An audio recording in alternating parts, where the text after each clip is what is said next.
Hello and welcome. My name is Kubeir. I'm a IRCC licensed immigration consultant, and this channel is all about Canadian immigration updates, news, anything to do with Canada, which could be exciting. That's what we talk about here. So if Canada is on your mind to visit, to study, to work, to immigrate, then you should have by now subscribed to this channel. I'm assuming, I'm hoping.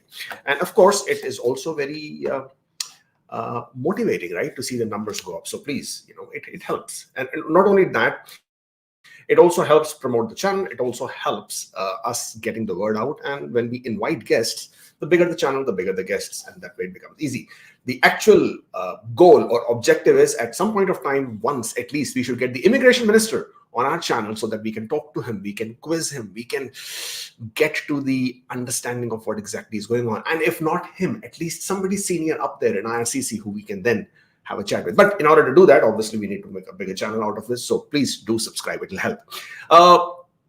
Back to weekly roundups. We have been a bit inconsistent.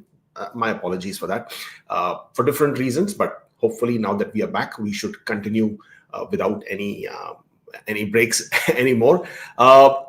Today, though there are a few updates in terms of the PNP draws, there is nothing major in terms of express entry, which is, I know, bothering a lot of people out there, because express entry, whether we like it or not, is the mainstream system process through which people are aspiring to become Canadian permanent residents.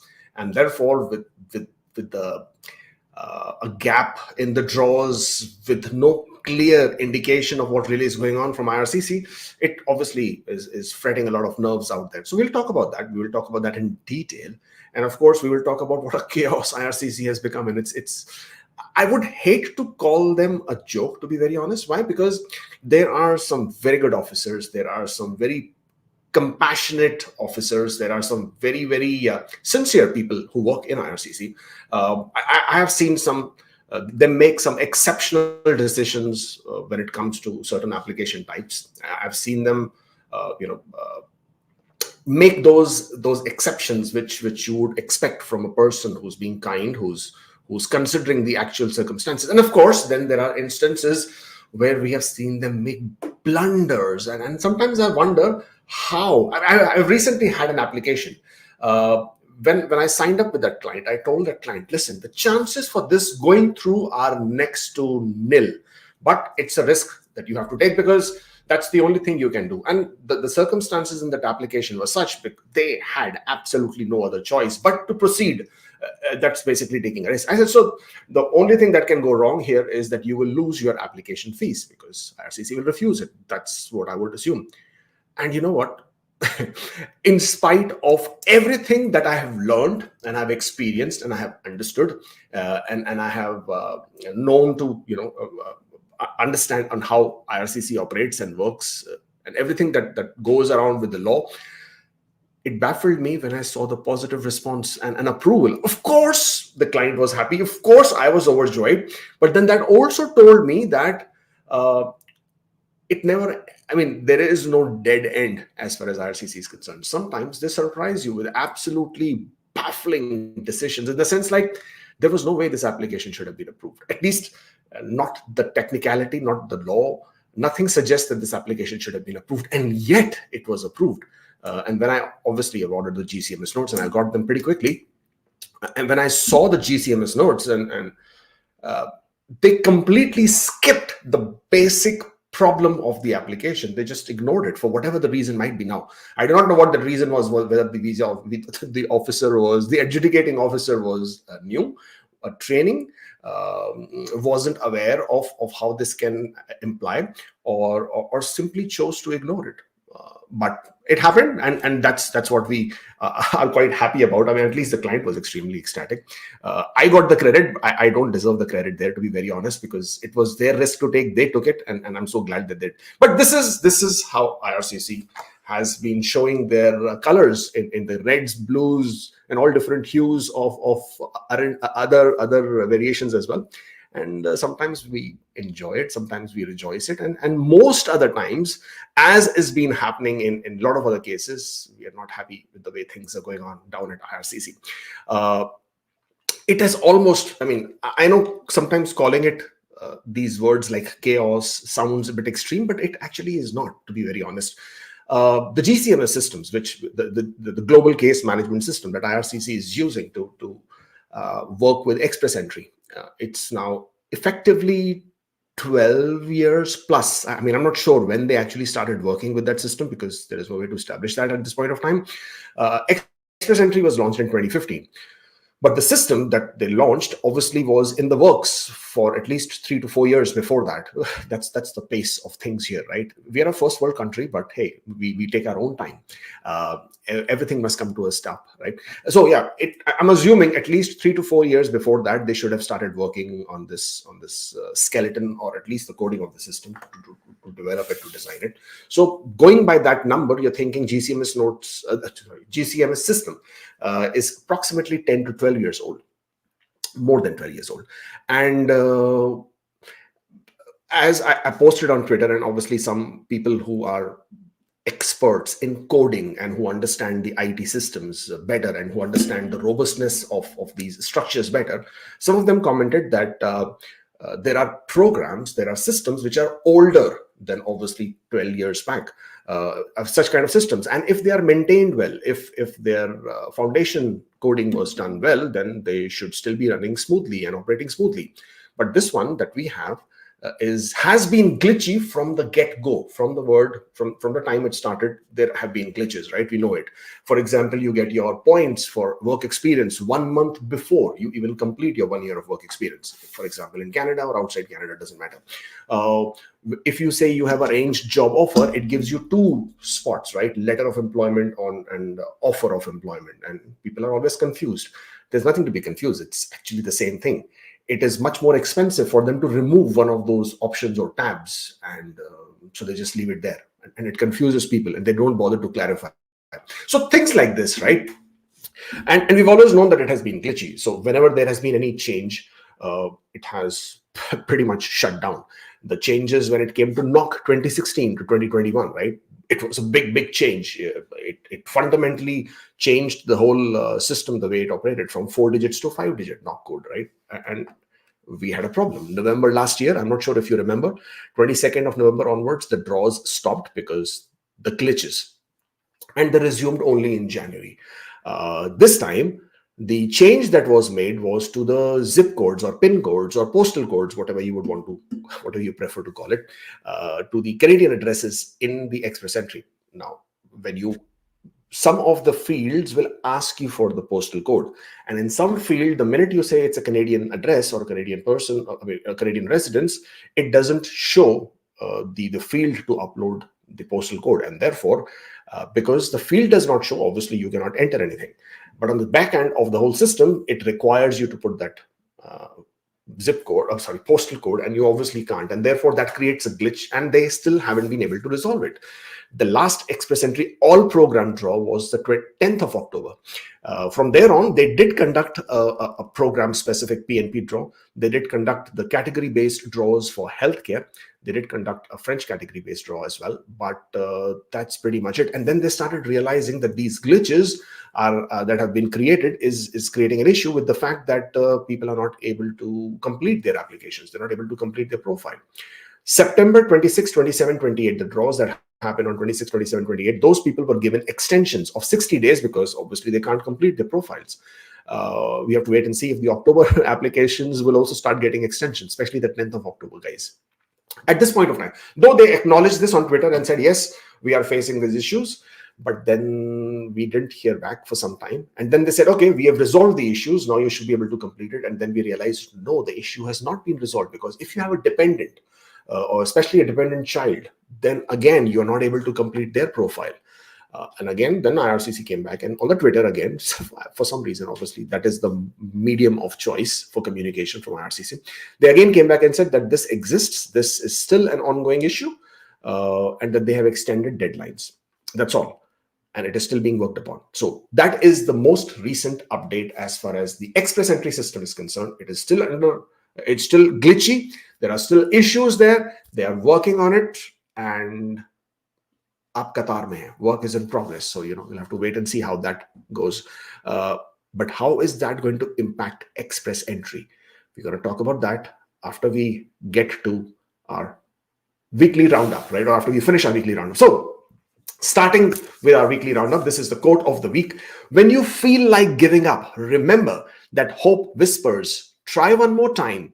Let positivity be the anthem that lifts your spirit and propels you towards triumph. A bit of a mouthful there, but there is so much of wisdom in there. It's but natural. It's obvious, right? When things are not going your way, you are going to feel down. You are going to feel demotivated. You are going to feel that's the end of the world. But I can give you a very small example, which has just happened, which was yesterday, a day before yesterday. Ontario conducted the human capital priorities draw. Of course, we will talk about that. Healthcare draw, of course, and the scores have gone down right to 404. So the CRS range for that score, for that draw, was 404 to 430. I have always been telling people that always have your active express entry profile. At no point of time should you say, oh, my scores are low, I will not create a profile.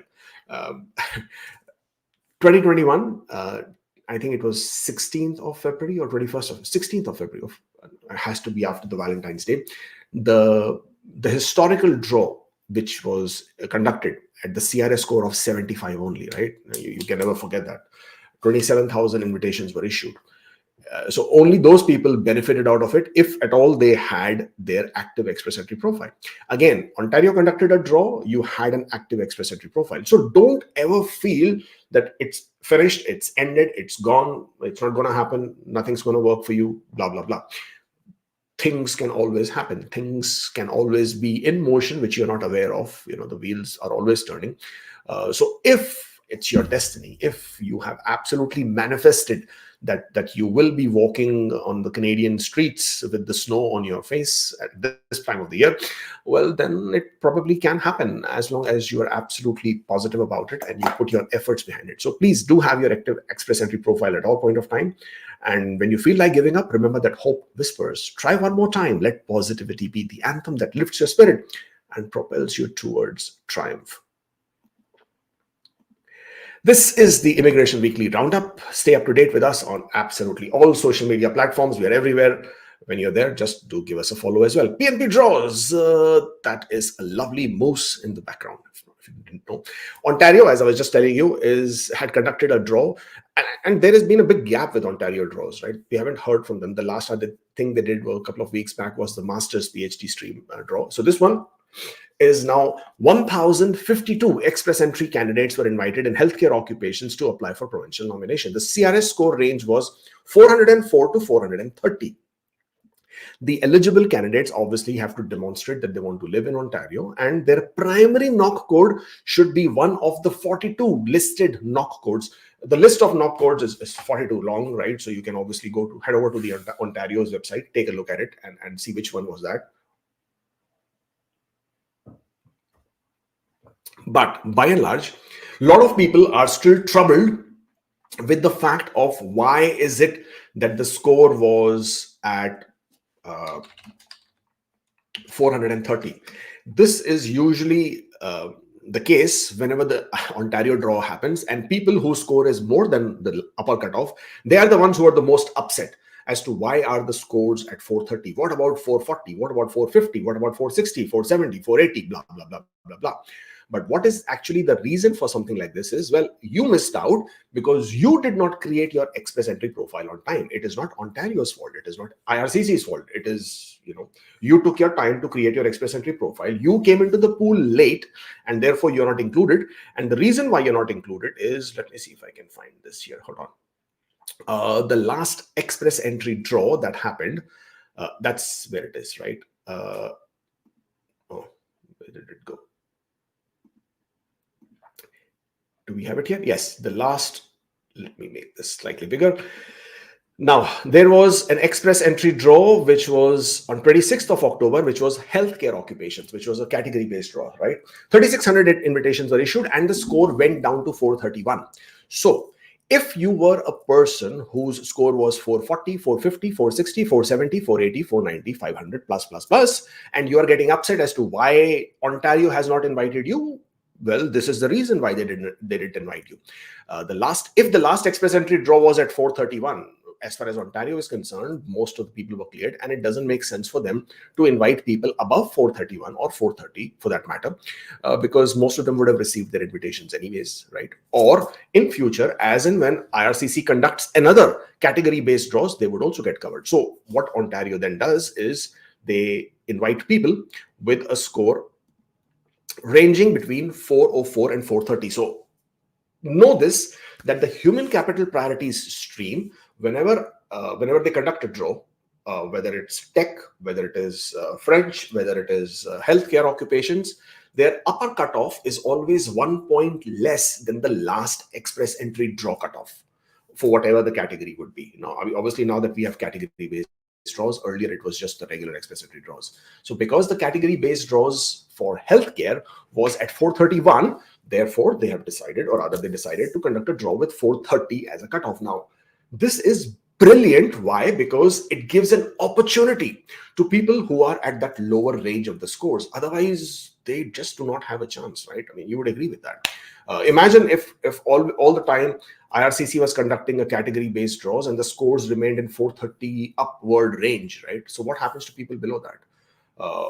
They could be at below 430, or they could be between 404 and 430. Why? Because could be the age, could be not such brilliant IELTS scores, could be that their education, they don't have a master's, right? Could be any of those, in combination of these reasons or whatever that might be. But that doesn't make them less qualified. They could probably have much more qualification sometimes than the people who have a bigger, higher, better score. It's just that the age is not on their side where they lose out points.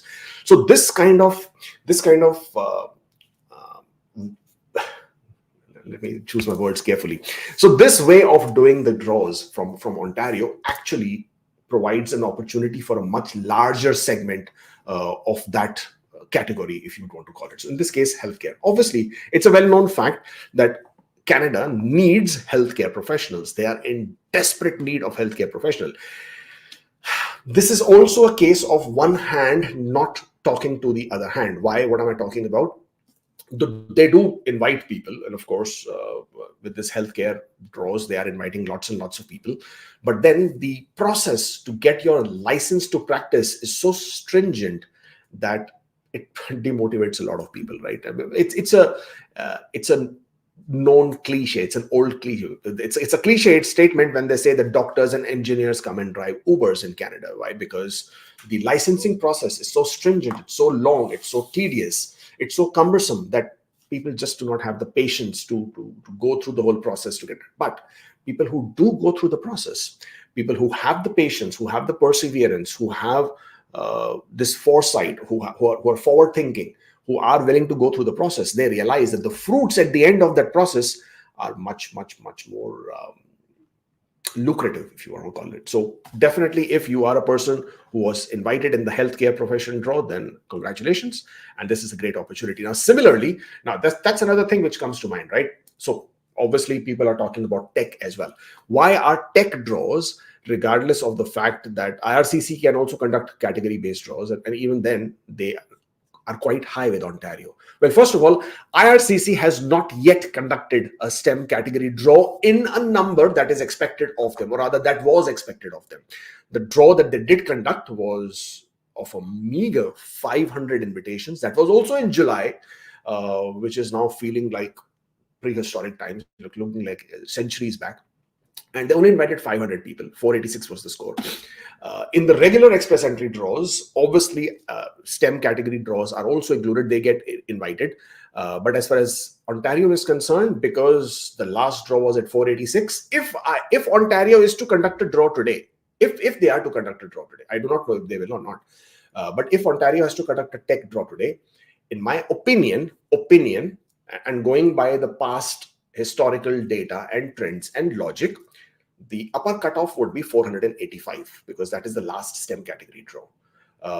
And with 485 as a higher cutoff, then they could go as low as, depending on how many invitations they want to issue, right? In this case, for healthcare, they wanted to issue 1,052 invitations. So they went down to as many people had that score. So they counted 1,052 people. What was the 1,052nd person score? 404. Okay, so 404 was the cutoff. Similarly, it will happen with tech draw. So if IRCC chooses to conduct a STEM category draw, whenever they do. And let's say they issue 3,000, 4,000 invitations. And at that point of time, if the cutoff then is at, let's say, 480 or 475 or 460 or whatever that cutoff is, I do not know what that would be. I think it's going to be on the higher 480s at this point of time, because they do have 24 NOC codes that are included. Now, if they are to conduct that STEM category draw, then whenever Ontario conducts their tech draw, it would be in tandem with that last STEM category draw. And that will then give opportunity to people who are below that score to then come and apply for nomination through Ontario. So I think in a way, this is brilliant, because it covers a much wider range of people within the pool and gives an opportunity to different segments of different scoring. It's just that it's a waiting game. It's a patient game. If you do not have the patience, then it can take a toll on you. But if, as long as you're willing to have a bit of patience, and as I said, just because it's not working your way right now doesn't mean it will never work your way all the time. Just need to have a bit of patience. Of course, put in your efforts, put whatever you do, whatever you can from your side to improve your scores, to improve your profile. If you can add French, brilliant. Nothing at this point of time beats that factor. Add French, become proficient in the language. I know it takes 1 year. I know it takes 1.5 years. But you guys are willing to come to Canada as an international student, where at this point of time, as an international student, there's a lot of despair. People just do not have much of a choice. Even those international students who came to Canada 2 years back are now figuring out that it's not working out for them. So let's study French. So after having spent all that money in Canada in studying, right, because Canadian education is expensive, and then after having worked in NOC B kind of jobs just so that they could get their Canadian work experience, they're still struggling and realizing that it's not working in their favor, and hence they have to now resort to French. So then in that case, if you have to resort to French anyways, then may as well do it while you're outside Canada, right? Mind you, it can add up to 62 points to your score. So instead of spending money on fraudulent agents trying to buy these job offers, which can create a problem, or spending money on Canadian education, or getting refused for study visa and then trying to figure out a way, French, spend a year and a half in that, because French is not going anywhere. Even in the multi-year level plans, French category has been given advantage. It has been shown 8%, 9%, sorry, 6%, 7%, 8% year-on-year increase in the immigration quotas. Each province is being encouraged to, attract more francophones. Quebec is obviously always there. And as long as they keep showing you, or rather keep encouraging more immigration of francophones to different parts of Canada, you will have advantage. Also, Saskatchewan, you can get up to 10 extra points for French. So huge advantage there. Absolutely give it your best if you can. British Columbia conducted on the 28th of November a draw, invited 1,185 candidates. Actually, it's pretty big as a draw. They usually haven't conducted such a big size draw. But then this draw invited scores between 94 to 116. 94 is a decent score, because recently the scores had stayed quite high. And these draws were for skilled worker, international graduate candidates as well. And the province again invited 93 candidates in tech occupation with a score of 94. The other three draws were targeting early childhood educators, construction occupation candidates, and healthcare occupation. For people who do not know, British Columbia, for most of the PNP programs, rather except for one, all the PNP programs, you need an employer who is going to support you for a job offer. Without that, you are not eligible to apply for British Columbia PNP. Manitoba, on the 30th of November, invited 148 candidates to the skilled worker stream who can demonstrate they have a close relative in Manitoba. They required a score of only 609. This was the first such draw where the advantage was directly given to people who have a relative in Manitoba, right? So they removed other factors. They said, okay, if you have a relative in Manitoba, you have a score of 609 and above, you are in. Or rather, you can then you will be sent a LAA, letter of advice to apply. Which was pretty cool. They also invited 82 candidates in the international education stream and 38 skilled worker overseas with a score of 720, a bit high. Prince Edward Islands, 30th of November, again, also conducted a draw inviting 69 candidates under the labor and expressatory streams.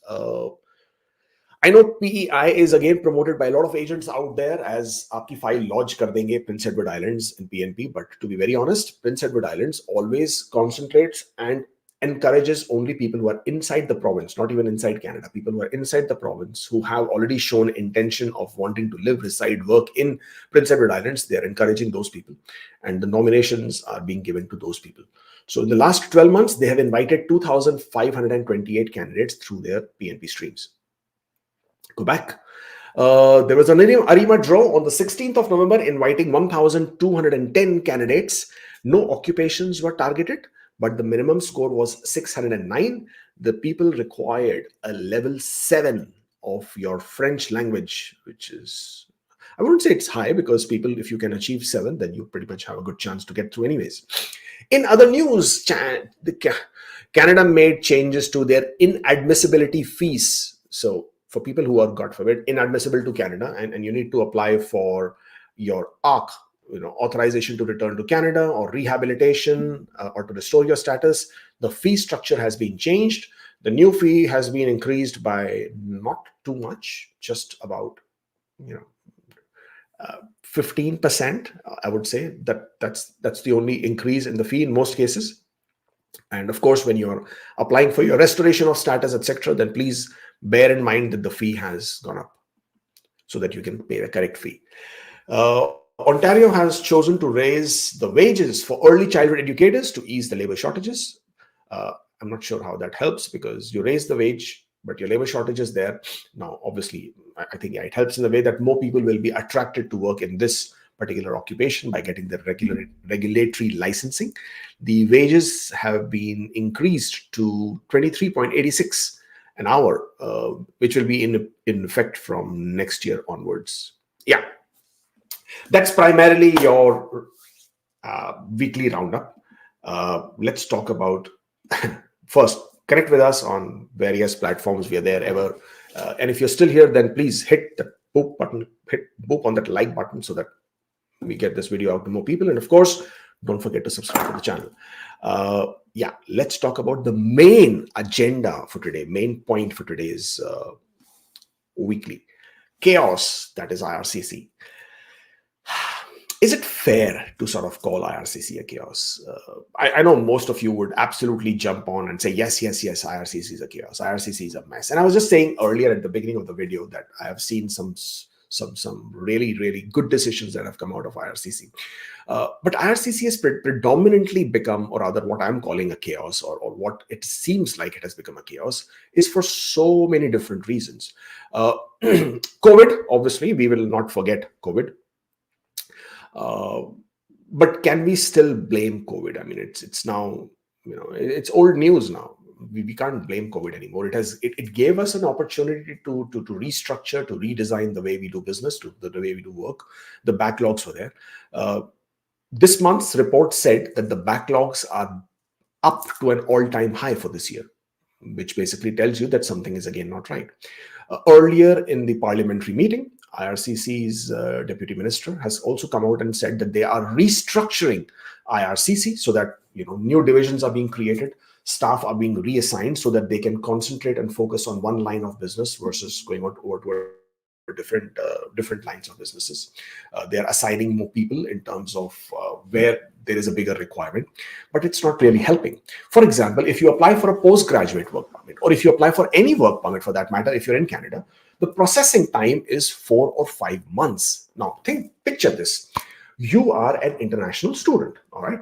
You apply for your postgraduate work permit. Now, the requirement is that if you're applying for your postgraduate work permit, you must apply within 180 days of completion of your studies, right?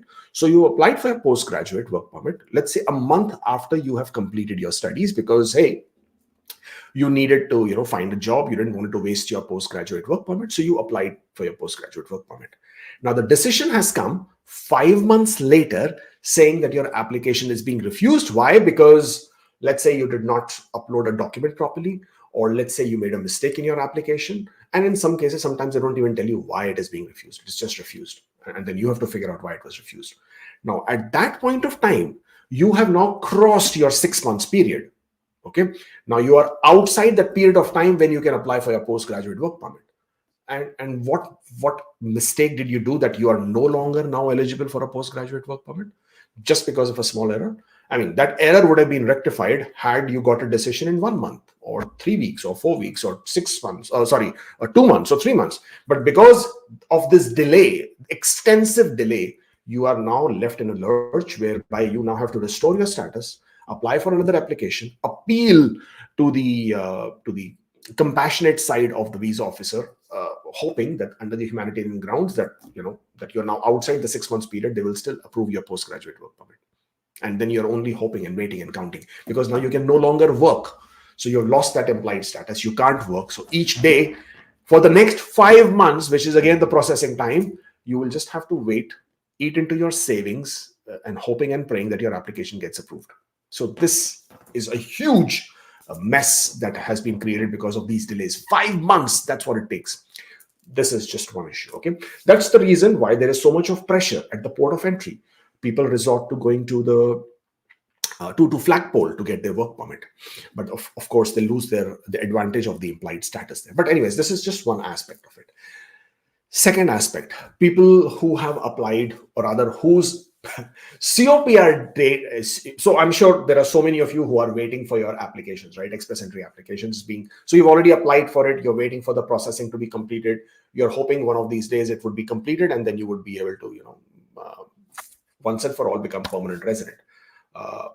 So you are constantly checking your account. Every day you check your GC key, every day you check your PR tracker, and one day you finally see the PR tracker being updated with your COPR details, and your GC key says final decision has been made and everything else shows in progress.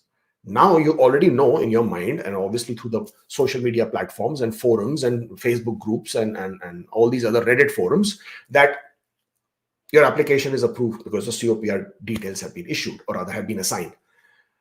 You're happy, but you're not relieved yet because you haven't got your COPR. So now you're waiting. You're waiting for 1 week, you're waiting for 2 weeks, you're waiting for 1 month, you're waiting for 2 months, you're waiting for 3 months. There are cases where people have been waiting for 4, 5, 6 months. COPR was assigned, the number was assigned, the PR tracker was updated, but even 6 months later, they haven't heard from IRCC. They haven't got the email for their, as a lot of people call their portal 1, portal 2, whatever. I mean, these nomenclatures are rubbish, but there is no such thing as portal 1, portal 2. They haven't got their confirmation email from IRCC to say that, we will send you the portal request. What do? They can't, they want to travel, but they're so scared of traveling, because if they travel and then they get their email for confirmation, then they would have to return back, or when they would return back, then that would delay their process further. So mess that has been created over there. Why does it take so much time when you have updated, when you have assigned, when you have decided you want to approve this application, right? And all it takes is a click of a button to dispatch that message to people. So you have assigned the COPR number. Why are you holding back on sending that emails to people? Now, again, there are different schools of thought here.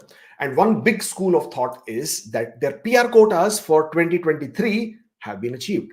So if they make more people PRs this year, then their quotas, they are exceeding their quotas. Now, this school of thought obviously has its debates on this side and that side. That first of all, the PR quota is not a fixed number, it's a range. If you actually see the whole PR quotas the way they are, there is one indicated main number, and then there is a lower range, and then there is a higher range. So they do have the flexibility of moving anywhere within that range. So, just go ahead and do it.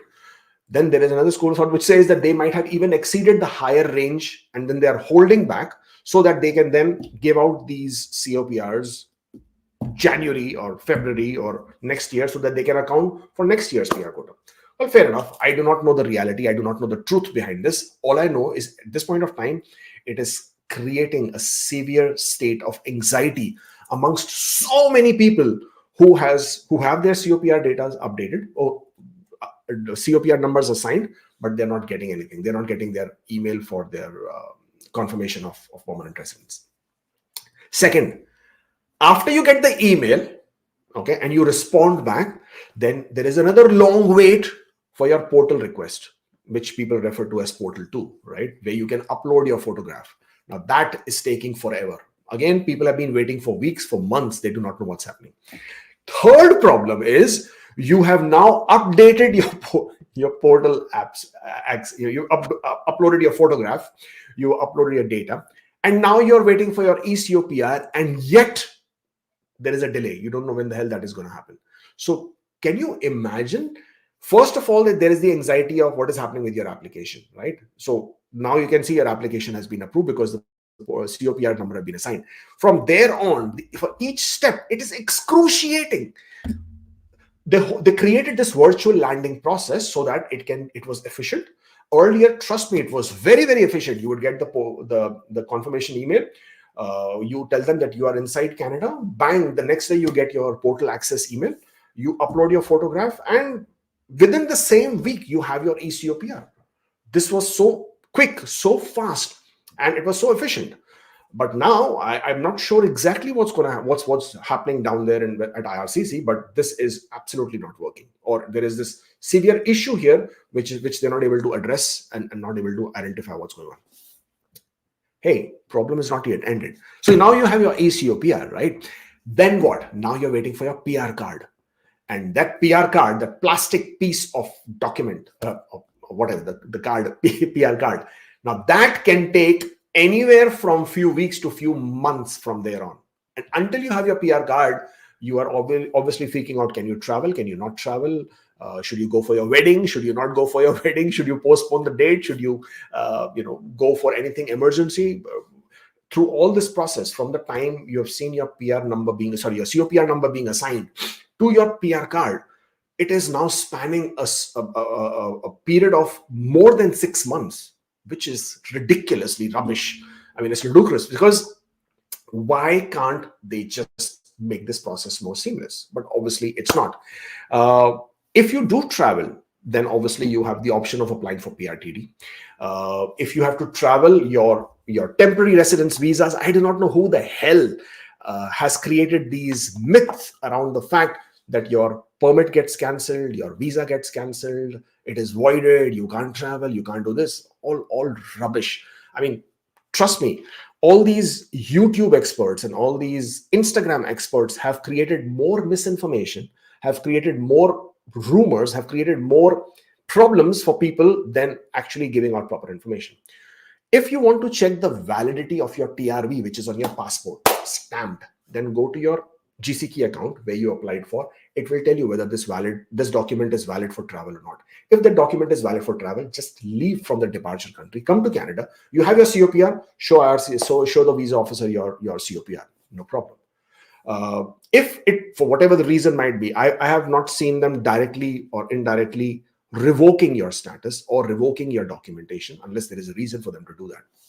But for whatever the reason, you check your GCK account and it shows that this document is no longer valid for travel. Then apply for PRTD. You know what? PRTD on the other side is being processed very quickly. I have recently got decisions in as less as 48 hours for PRTD applications, which is brilliant, which is great. So at least something down there is working. I do not know what else is not working, but PRTDs are working just fine. So if you are planning to go to some country and you're freaking out what you should do, you already have your ECOPR, apply for PRTD 2, 3, 4, 5 days before you're traveling. Okay. So by the time you land there, you already have your approval for PRTD. You can send your passports, get it stamped, and travel without any stress. But this is then one issue. Visit visas. For example, Dubai for UAE, 500 days. Sorry, my bad. Cross that out. 300 days. That's what it's taking. I know the IRCC's website has now been updated to show 100 days, but I have applications sitting from the month of April, May, June, which we haven't heard back from. The decisions are not there. So what's going on there? It's not only as far as UAE is concerned. There are several other countries where the visit visa applications are not being processed in time. Why do you apply for a visit, right? You apply as a visitor because you want to visit somebody in, a week later, a month later, 2 months later, 3 months later. You're coming for summer holidays, you're coming for your children's convocation, you're coming for Christmas, you're coming for some for the birth of a baby or to celebrate something, or in some cases emergency. What good is that visit visa if it is going to be approved 6 months later, 1 year later, right? When you actually missed out on the opportunity that you wanted to travel in the first place? I mean, I honestly don't understand these issues. Then let's talk about so many other problems, right? Express entry. Talk about the glitches that are there in the system. Now, we've already spoken about those glitches earlier in the video, and I'm not going to repeat that because I know I don't want to bore you. But look at this. Yeah, let me show you this. This is your IRCC's website for your express entry draws. But what I want to talk to you about is this. Let me just make this slightly bigger so we can all see and understand what we are trying to say. This is the pool breakdown, and this is as of 23rd of October, right? Can you see how many people are there in the pool on 23rd of October? Of course, after 23rd of October, they did issue out 3,600 invitations to the healthcare categories, etc., and there were some others as well.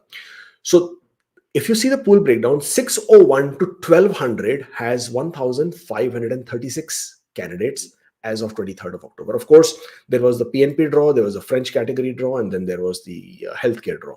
So I'm assuming 601 to 1200, which was the PNPs, they would have been cleared out. 501 to 600, not as much because these were the category-based draws. And again, 491 to 500, also some of the profiles were cleared out, okay? But after that, the last program, all program draw was on the 10th of October, okay? And then this was a category-based draw and the PNP draw. In a span of October gone, November gone, we are already in December. So in a week's time, we would have seen almost 2 months of no draw for all program. This express entry pool breakdown is scaring me because I haven't seen this kind of a break in the draws, at least not since the COVID happened. And you know, and we all know how it changed the whole face of the game. But with this, and PNP draws are also not happening, right? The PNP draws is also now, the last PNP draw which happened was on the 26th of October. Was it 26th of October? No, it was on the, let's see this. You keep forgetting these dates again and again, right? So the last PNP draw was on the 24th of October, okay?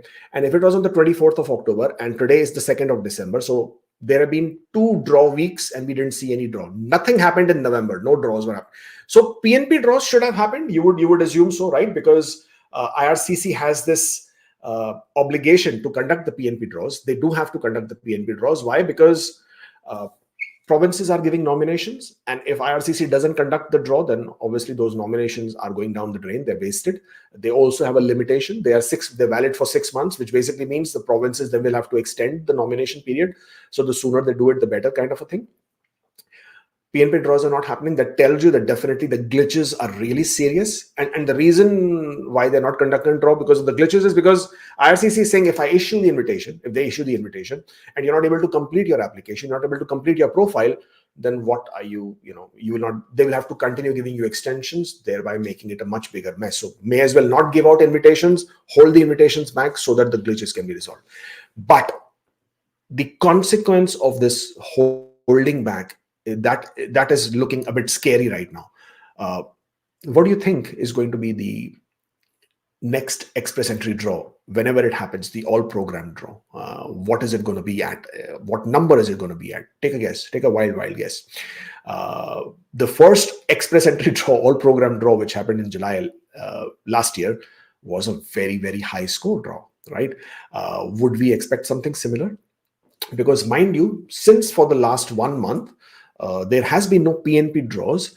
It basically tells you that the number of people in the 601 range will also be very, very high. So what IRCC will now have to do is, and this is what they did last year, or rather this year as well. So because there were no draws in December, last whole of these technical glitches with the NOC system, they came back and they issued large size draws in January this year, 5,500, 5,005. They issued 11,000 invitations, trying to recover whatever happened there.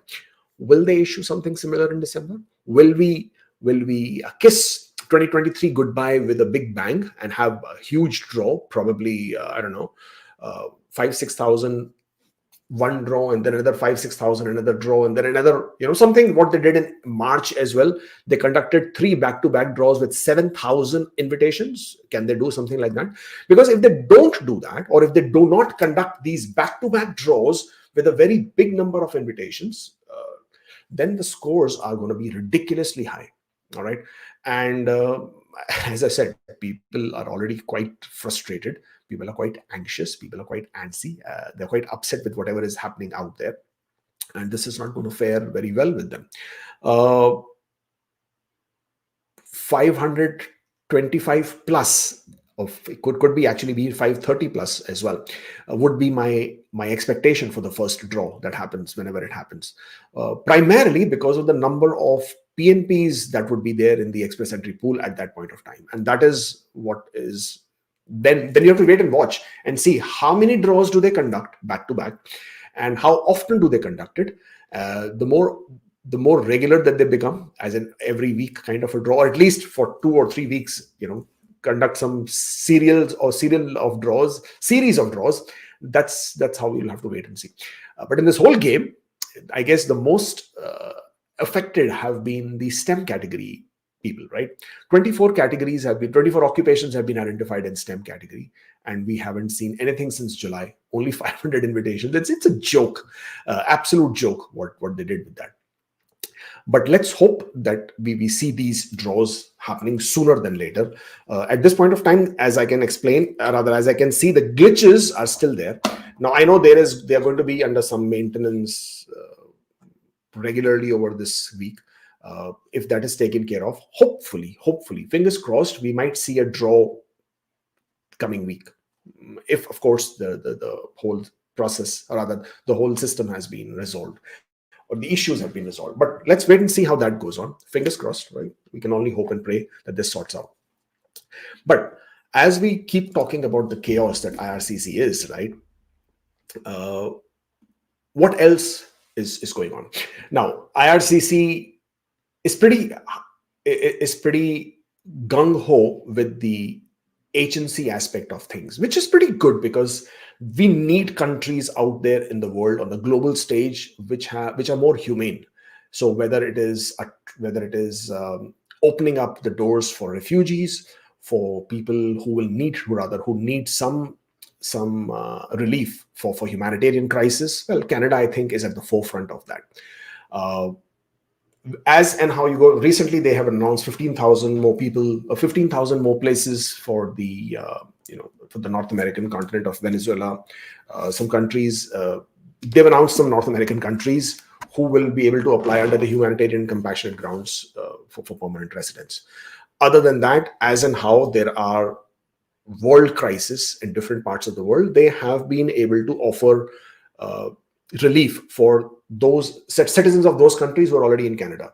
Happened with Ukraine, happened with Iran, happened with other countries as well. As and how things happen, they do offer that kind of relief. So you will continue to see that. But I'm not going to call IRCC being in chaos because of that. But whenever things like this happen, it does put extra pressure, extra burden on their already overwhelming capacity to process these applications, these documentations. So this is how these things affect or impact. I don't know, because those numbers are never available as to how is it directly impacting their current processing timings or their existing processing capacity. In addition to that, there was data that was shared by Stephen Burns, who's a very good lawyer and very active on Twitter. And he talked about the increase, or rather, he didn't talk about it. He basically shared the data from IRCC through the open source data and through the ATIP notes of the number of asylum seekers, the number growing up of people, one who came to Canada on a visit visa, and they arrived in Canada on a visit visa, and then they claimed asylum, right? So if you remember earlier this year, IRCC had, in order to clear their visit visa backlogs, they had let go of a certain criteria that is very, very critical in a visit visa application. That is to see if this person will return back to their home country or not. Okay, so when they let go of that, they did approve visit visas in bucket loads. And as was feared, a lot of these people, when they've arrived in Canada, they have claimed asylum. So that numbers have gone up. In addition to that, another data that was shared was that between 2018 to 2022, the number of international students who are coming to Canada, from these students from different DLIs, different colleges, there was a list that was shared with the increasing number of asylum seekers within the international students, right? That number is also going up. But then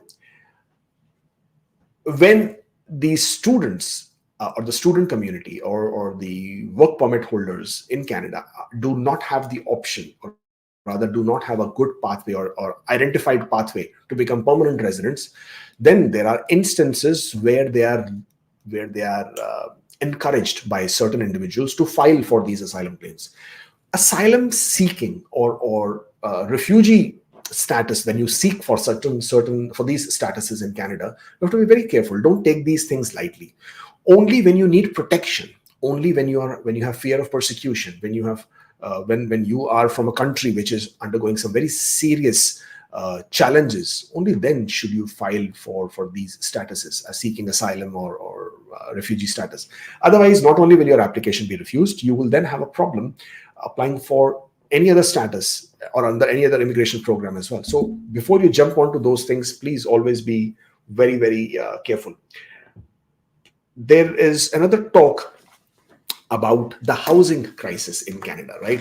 And current polls that Canadian elections, or rather the Canadian political parties, are looking at, that doesn't show liberals to be in very high favor, right? They are losing favor by the day. Conservatives are seeming to be more in favor at this point of time, because they have been able to highlight why and how liberals have failed at whatever they're doing. Now, it again is a case of being stuck between the rock and a hard place. Would you say that conservatives are better? Would you say liberals are better? This is not a political debate. I'm not going to talk about any political issues here right now. But what I will tell you about is that these housing crisis, and to blame it on first, because international students seem to be an easy target. So first they started saying, because of the rising number or increasing number of international students, therefore you have housing crisis. Now you are saying because of the increase in the immigration quotas, increase in immigration targets, that is the reason you have housing crisis. Well, to be very honest, as the population will increase, of course, it will have direct impact on the availability of housing. But it is not these groups of people that are creating housing crisis. Housing crisis has been a problem because of lack of planning, not from now, but from 1990s. From that time onwards, there has not been a proper plan in place. So each year the government comes and they announce these quotas, they announce these plans, but they do not have any simultaneous plans for other facilities within the country. And that is where a lot of hit is being taken. There have been a lot of policy researchers who have come out and spoken pro-immigration and said, immigration is not the reason why you have a problem with the housing. It's your other policy decisions that you have made, or rather not made, which is the reason for an issue. But does that impact IRCC directly? Well, it does, because they are under constant pressure of, do they continue to up their game in terms of continuing to increase the quotas, not increase the quotas? How will that happen? At this point of time, there are technical glitches, there are TRV applications being delayed, the PR card issuance being delayed, the COPR issuance being delayed, express entry draws are not happening. CEC specific. Now, see, this is one way of addressing this housing crisis. Now, if a person is already inside Canada, right? For example, there are students inside Canada, there are workers inside Canada. CEC's, Canadian Experience Class, is primarily inside Canada. Now, if you want to meet your PR quotas and you do not want it to impact the housing crisis, one way of doing it would be CEC specific draws, right? They are already inside Canada. They are not going to come from outside Canada. You can promote it as much as you want to the general public and say that you are meeting your permanent residence targets, and still people are not coming from outside Canada. So, well, that is one way of doing it. Do more CEC specific draws, or encourage people who are inside Canada, or provide that transition that you did indicate in the mandates, that international students and foreign workers would have a more identified, structured pathway towards permanent residence. Now, it's a known fact that all international students and permanent residents cannot become, all international students and temporary residents cannot become permanent resident. It's a known fact. The sooner people realize that, the sooner people accept that, the easier it will be on them. But until such time, IRCC will need to up their game. They need to have a better understanding of what is happening at the ground level within people who are the actual benefactors or people who suffer because of all these changes, policy decisions, or these kind of breaks that happen within the express entry draws, or the delays that they make when they take time to issue postgraduate work permits, or they process postgraduate work permits, or the time that they take to issue out COPRs or PR cards, all of this. There is, at this point of time, there is also no decision made on postgraduate work permit 2024 extensions. Nothing. In my opinion, it's quite unlikely that they will be extended, but I don't know. It can happen. There is also no update from IRCC that whether they will allow the international students to continue working full-time. That public policy, which was announced last year, is also going to end on 31st of December. Will these international students will continue to be allowed full-time work or not? We don't know. Again, these are the things that if they were to announce them in advance, at least people will know what to do, what to expect, what they can prepare, and they will not fall prey to so much of fraud and fraudulent individuals who are out there, just unscrupulous individuals who are out there who are just trying to prey on these people. What do you do, right? I mean, these guys are desperate. They need solutions, they need answers, and they're not getting any. And then people who then take advantage of these situations, they are the ones who benefit out of it. So chaos, that is IRCC. As much as I hate to say it, at this point of time, it certainly seems like so. Yeah, don't like it, but that's how it is. That's basically our weekly roundup. Thank you for joining in. Stay up to date with us on all social media platforms. We are there everywhere. If you haven't signed up, then you should. If you are still not following this channel or you haven't subscribed, then you absolutely should. Hey, because this is where the hot news is there all the time. Right. Questions, right? There's so many of them. So let's get started on that. Starting with the super chats. Is this delay in draw going to impact the PNP draws, particularly in BC? Thanks. No, I don't think the provinces are impacted. The provincial draws are ongoing. They have no reason to stop the draws. What they may do is that they may hold back on the issuing of nominations if there is no draw happening. But then whenever they will issue the nominations, then it will also create an impact on IRCC's draws ability. Because when they issue the nomination, the nominations are valid for 6 months. And if the IRCC is not conducting subsequent draws, then the nominations, the validity of the nominations is directly impacted. So I'm hoping to see that the draws get resumed sooner than later. If not, at least some sort of notification that should come out from IRCC to say, okay, this is what's happening. This is what they plan to do. I only wish they were more communicative, or they were more transparent into what exactly is going on. But then that's just, I guess, my Christmas wish for this year. 494 CRS in general category, 1.5 years work permit left. Any hope? Well, yes, it's always good to have hopes. Hopes are always nice. 494, to be very honest, is a pretty good score. But to talk about any specific score and keep asking, I mean, if you were to ask me, what are the chances? Well, I don't know. I mean, I would love to know. I would love to be Nostradamus at this point of time with these express entry draws, but I don't have that crystal ball to say, okay, when the draws will happen. The scores and the chances for any score, for 500s, 490s, 480s, 470s, the chances for any score is dependent only on two things: the frequency of draw and the number of invitations being issued. So the more the number of invitations, the more frequent the draw, the sooner, the faster the scores drop, and therefore the chances become, obviously. 494, in my opinion, all 490s, 491, 2, 3, 4, 5, 6, 7, 8, 9, all 490s have a great chance, if not immediately, not December, not Jan, then certainly going towards the early part of next year. Because as and how the draws become regular, the scores will continue to drop. The score did drop to 500, right? All program regular express entry draws. And excuse me.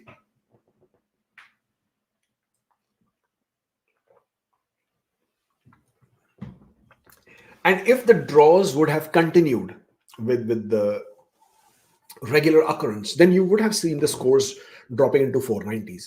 So it's just a matter of time. So therefore, I would say first quarter of next year should definitely bring the scores back into 490s. Of course, as I said, the number of invitations and the frequency of draws will probably see it coming in sooner. Sukrat says, I have two valid work permits, postgraduate expiring April 25 and LMIA closed November 25. Can I still continue to work on postgraduate work permit for another employer while working full time with my LMIA employer on closed work permit? Because you have a valid postgraduate work permit, you can work for any employer until the validity of that work permit. So I know it becomes very, very confusing when you have two work permits. One is closed, one is open. But because you have an open work permit and it is valid until the date April 2025, you can work for as many employers. There is no problem. Okay. So it is not that I will work for LMIA employer on a closed work permit. I will work for another employer on an open work permit. You can work for both the employers on the open work permit. It's absolutely fine. So to answer your question, can you work for more than one employer if you do have two work permits and one of them is an open work permit? Yes, you can with an open work permit. What is the best way to carry 15,000 as a COPR holder? Well, carry cash if you want. That is the best way. I mean, it's on you. It's in person. You can carry any amount of cash. There is no problem as long as you declare it. Otherwise, the best way to do it would be come to Canada, open a bank account, and then do a wire transfer. That is also quite safe way to manage and operate your finances. There are petitions asking for extensions on postgraduate work permit. What happens after it expires? Can employer legally hire people on expired permits? This is a contentious question or subject. First of all, postgraduate work permit. What is the meaning of a postgraduate work permit? If you take or consider postgraduate work permit as a right, then that is where you're wrong in the first place. Postgraduate work permit is a privilege. It's an opportunity given to you for after having worked in Canada to get the work experience, to get the exposure within the Canadian market. That is the purpose of a postgraduate work permit. All these petitions that are going on, I honestly, I mean, I can support it. I don't have a problem supporting it. But at the end of it, you have to go deep down into the whole policy making, into the whole reason why these provisions are available. Just blindly going out and saying, okay, sign the petition, make a petition. Creating a petition, signing a petition is no big deal. If you go to change.org, there are thousands of petitions. Just because you've created a petition or you've raised a petition doesn't mean it will be accepted or it has to be accepted. There are bigger think tanks at work who see these things in a much bigger, larger picture. So extensions of postgraduate work permit, it was reasonable until COVID was the issue. It made sense. You could see why, in spite of the fact that people had a postgraduate work permit, they didn't really get any benefit out of it because there was no business happening. 2020, 2021, 2022. Even 2023, though it was a far stretch, made sense. 2024, in my opinion, doesn't make sense. But again, it's not my opinion that counts. I am not the one who's making these decisions. There are bigger, better players who do these things. So as far as these petitions are concerned, I would be quite surprised. I would be quite pleasantly surprised, I would say, to see if IRCC actually goes out and makes those kind of big changes. That would change the fabric of everything. And if at all IRCC ever has to, or immigration minister or Canada has to ever take in these petitions and give you permanent postgraduate work permits or long-term postgraduate work permits, that will only be for one reason. Always keep in mind, any immigration policy across the world for any country is not for your benefit. It is always for the country's benefit. So whatever Canada will do, will only do it only because it has Canada's benefit in mind, right? It is for Canadian citizens, for Canadian permanent residents, for Canadian public by and large. It is for their benefit, not for your benefit. So people always misunderstand the thing. They start first of all thinking it's their right, and they start thinking these things are happening for their benefit. It's not happening for your benefit. So if at all postgraduate work permits are extended or the petitions to accept these postgraduate work permits are accepted, it will be done only with the understanding that this allows availability of labor, or it enhances the labor market conditions in Canada. That's all. Never ever that you will have the benefit out of it. It is only because Canada's businesses will have the access to this labor which they would otherwise not have if they did not have postgraduate work permits. So that's the way to look at it, think it, and then understand it, how this would go. Now, what happens after your work permit expires? Well, you are now out of status. So either you restore your status, you change your status, or you leave Canada. That is the only option. Employers cannot hire you if you do not have a legal status. Why? On what basis will an employer hire you? Your work permit is expired. Once it is expired, it means nothing. It's just a piece of document which has no legal validity. So on what basis will the employer continue to hire you? Think about it. Okay. Why have I lost all my questions here? Okay. Atlantic Immigration Program, especially PEI. Appreciate if you please enlighten on AIP timelines. I'm unable to find your detailed vlog. There can be no detailed vlog on something. I don't make vlogs on timelines. Timelines are absolutely dependent on the processing timings, dependent on the backlogs, dependent on so many other factors. The endorsements are coming through. And after that, under the regular circumstances, AIP applications are processed quite fast. They take them about 6 to 7 months. And recently, again, because of the delays and backlogs, they are a bit delayed. But other than that, there is nothing different that has happened in the Atlantic region to create any issues or to have any concerns. The endorsements, of course, they are taking longer than they used to. And also it depends, right? The quotas are limited. And if the quotas are limited, then again, people will not be able to, will not see a quicker decision to those applications. So that probably once we get into the new year and the new quotas are released, you will see a faster processing of the endorsements as well. 2 different NOC jobs in Canada. Previous one is 7 months and current one is 10 months. Wish to use CA, Canadian experience only. Which NOC should I use for CEC? If you are in Canada and you have work experience in Canada, if it is for 1 year, it could be multiple NOC codes. It could be multiple employers. That is all fine. You can use combination of all these work experience as long as, of course, they are under valid tier 0, 1, 2, 3. You can use combination of all of this to claim 1 year of experience. Now, how do you use your primary NOC code? You can choose either of those two. Both of them are fine. Now, obviously, if you are aiming or if you have your eyes on a category-based draws, then obviously choose the primary NOC code, the one which is on one of the categories. But from what we also now understand that for category-based draws, your primary NOC code is not important. So in your case, because it's only 7 months and 10 months, and you obviously can combine these two to claim 1 year of work experience, regardless of what you choose as your primary NOC code, it doesn't matter. You would still be eligible in Canadian experience class and be able to claim this work experience. I have 2.5 years of Indian experience as software engineer. Do I need an experience letter as per NOC code, job title, responsibilities, or just normal experience letter is fine? So honestly, I do not know what you mean by just normal letter. The requirement is very, very clear. If you are claiming points for any work experience, then you need to provide proof for these things. Obviously, your name should be mentioned, the period of work, as in from which date to which date, the hours of work per week, so that they can establish whether this is complete 1 year of work experience or 2 years of work experience or 3 years of work experience or whatever the time might be.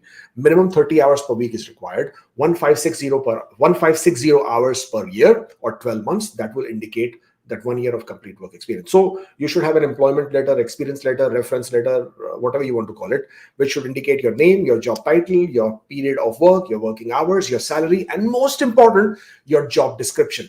It does not have to mention the NOC code, but it must mention your job description, because that is how IRCC identifies what your NOC code is and whether what you have accepted, what you have shown as a NOC code, whether it is valid or not. If I book a session with you, can you find NOC code for my New Zealand job? No, I don't do NOC codes review during a call. You can drop us an email by all means. And if we are still offering that service, then we will be very happy to offer you that service. We do not do NOC code reviews during a consultation call. Okay. Does spouse open work permit first refusal impacts in the arrival regarding CBSA interview at port of entry? No, it does not. It all depends on what was the reason for refusal. If the reason for your spouse open work permit the reason for your refusal was that you were not eligible, you did not provide proper documentation, etc., then by all means, you can flagpole at the port of entry, have all your documentation, and then obviously complete your flagpoling process. There is no problem that you've had a previous refusal. I want to show foreign work experience as my family business, which is sole proprietorship. What documents are required as I was not paid salary? I've done a detailed video on this. You can go back and check this on our YouTube channel itself. If you are a business owner, if you're a self-employed individual and you want to use that as a foreign experience, you have to again establish your period of work, the fact that this work experience was paid, and of course your NOC code or your job description, and you have to do it through third party.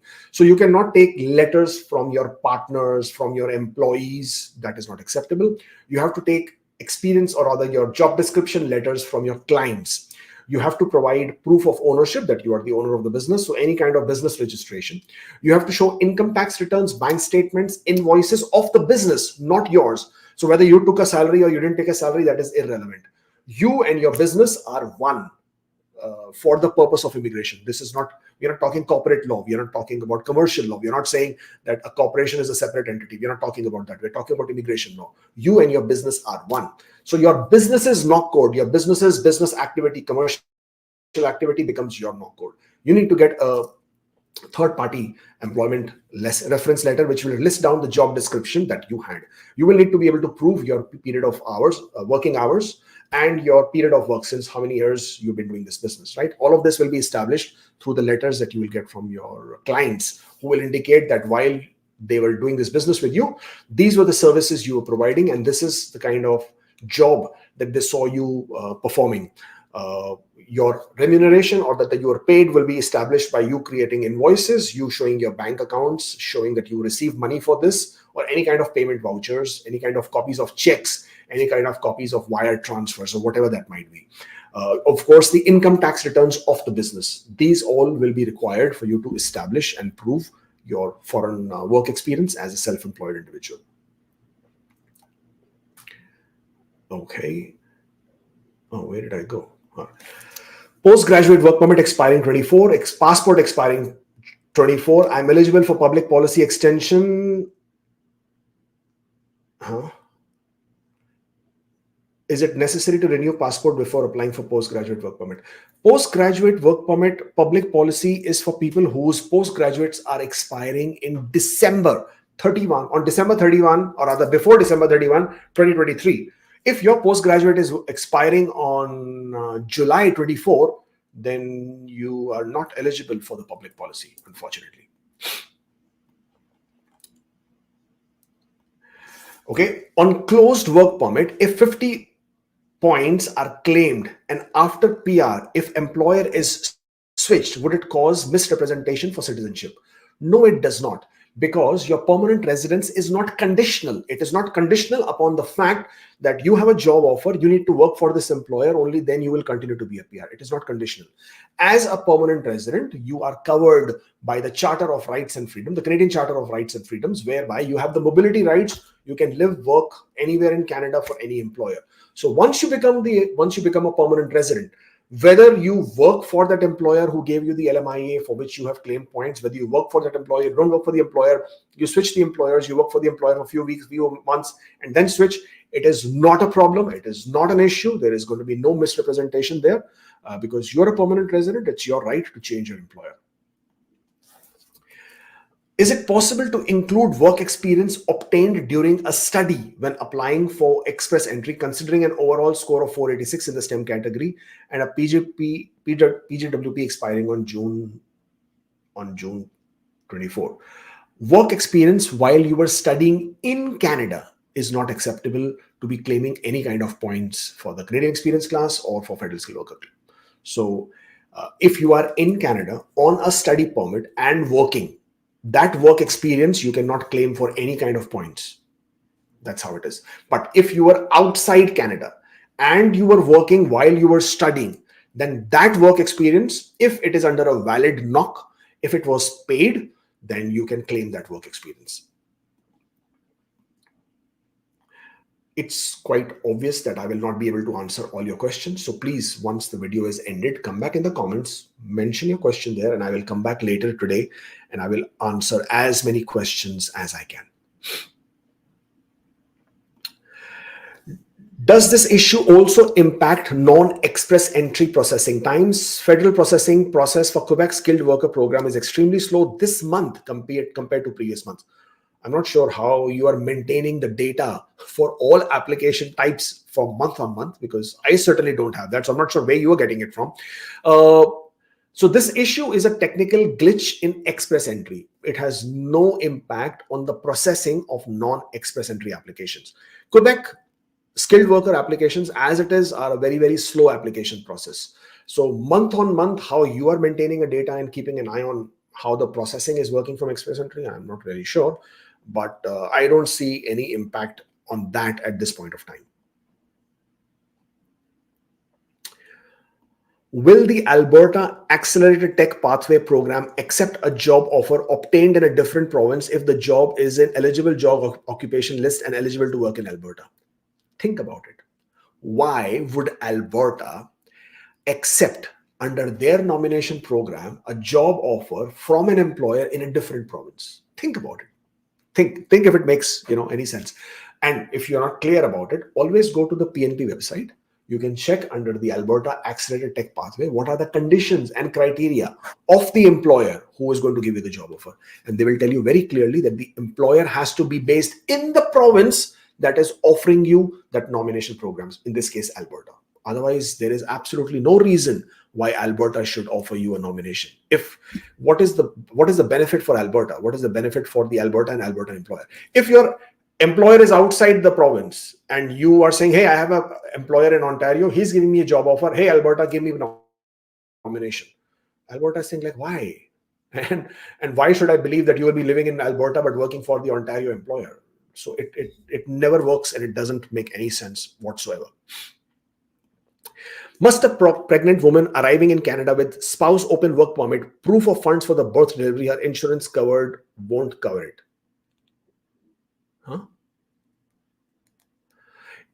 No. If you're coming to Canada on a status which is for a work permit, then you do not require to show any proof of funds, even if you are expecting a baby. How you cover your cost for your delivery, depending on your insurance or depending on the provincial insurance, is entirely up to you.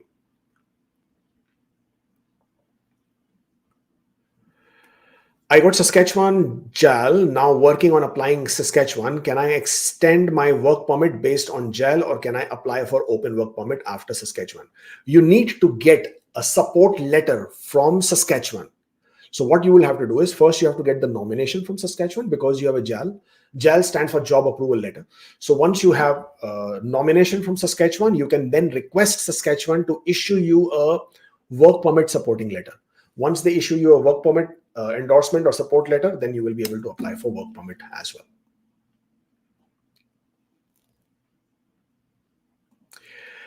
Does IRCC send PPR to spouse after primary applicant receives eCOPR, or is it random? Well, to be very honest, it is indeed random. Sometimes we have seen the PPR coming before the eCOPR, and sometimes they are sent after the eCOPR. The only thing you must keep in mind is that the spouse, even if your PPR is issued before your eCOPR, and even if they stamp your spouse's passport with the visa and issue the COPR for your spouse who's outside Canada, your spouse must not travel until your eCOPR has been issued, because then her status cannot be activated. Came to Canada as a temporary worker in March 21, got my PR on October 16th. When can I apply for my Canadian citizen? After 2 years or after 3 years?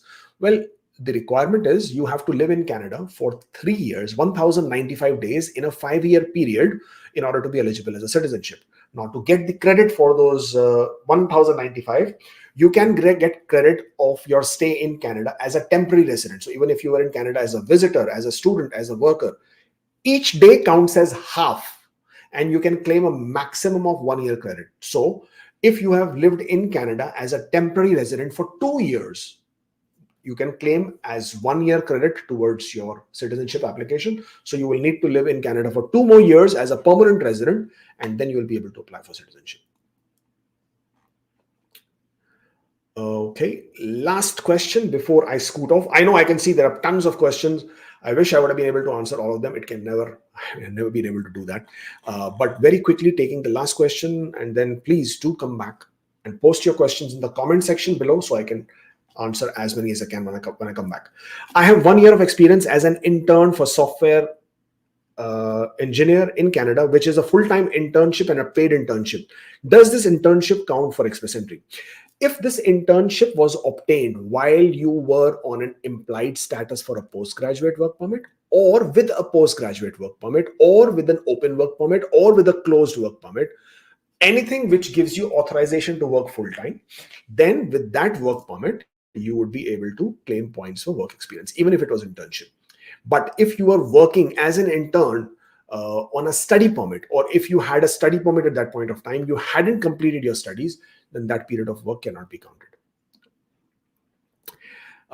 Thank you, everyone. Thank you for joining in. I really appreciate you having taken the time. I hope we were able to shed some light on what's going on and what's happening with IRCC. I wish you all the best, and I hope we will see you again soon, next week, same time.